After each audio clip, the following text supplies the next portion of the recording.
It's easy to get graphics into InDesign, and you may be tempted to copy them out of one program and paste them in here, but don't do it. Resist the urge. Instead, you want to place them. That is, go to the File menu and choose Place. When you choose Place, InDesign gives you a list of all the different files that you can place inside this document. In this case, I'm going to place the logo file, this .ai or Adobe Illustrator file. And when I click Open, InDesign loads that graphic up into the place cursor, sometimes called the place gun. The place cursor lets me insert or place this graphic inside of a frame that I already have, or it will create a frame for me. But it's important to pay attention to the place cursor icon.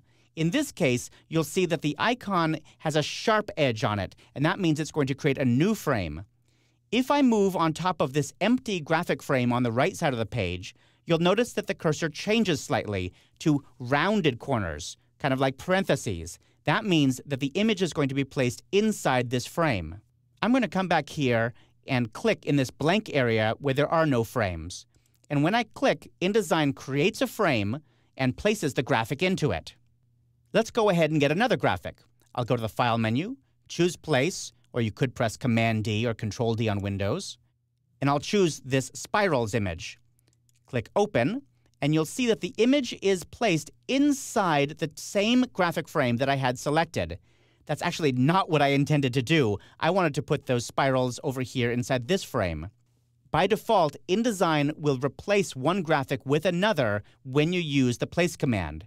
If that's not what you intended, like here, you can undo that by going to the Edit menu and choosing Undo, or in this case, I'll just press Command-Z or Control-Z on Windows. That undoes the place, but it loads the place cursor, and you can see that now this graphic is on my place cursor icon. I'll come over here, click, and that graphic goes inside this frame. The graphic is too large for the frame, but I'll deal with that later. I'm going to bring in a couple more graphics, but I'm going to deselect this graphic frame by clicking in this area off on the right where there are no frames. That deselects it. That way my new image won't go into that same frame. Now I'll go back to the Place dialog box by pressing Command-D or Control-D on Windows, and I want my graphic here, this logo, to go at the bottom part of this page. But I can see by looking at that icon that if I click, it's going to go inside of a frame. The frame is that big black box behind the page. I don't want it to do that. I want to make a new frame. So instead of clicking, I'm going to click and drag. And when I click and drag, InDesign makes a frame exactly that size, places the graphic into it, and scales it to fit that frame. Okay, let's go ahead and grab the last image. I'll click out here, go back to my Place dialog box, choose this Photoshop file, click Open, and then I'm going to simply click out here to place that graphic inside my document. Again, InDesign makes a frame and places the picture into it. You'll notice that InDesign honors the transparency from this Photoshop file. That is, where there's checkerboard background in Photoshop is transparent here in InDesign, so I can see right through that background area. But there's something else here that you don't see, and that is that InDesign is linking to the file on disk. Every time you place an image in InDesign, it doesn't actually embed the image into the InDesign document, it links to it. It creates a link between the InDesign document and the high-resolution file on disk. And you can see that link by going to the Links panel.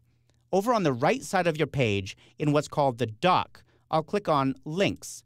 That opens the Links panel, and we can see that because the image is selected on the page, it's also highlighted here in the Links panel. There's my Photoshop file, and we can see that this image is linked to that Photoshop file on disk. There's much more to say about pictures and graphics and links, and I'm going to cover all of that in detail in a later chapter. For now, we finally have a document that has text and graphics, but it's definitely far from finished. Next, I'm going to show you how to move these objects around to get just the look that you want.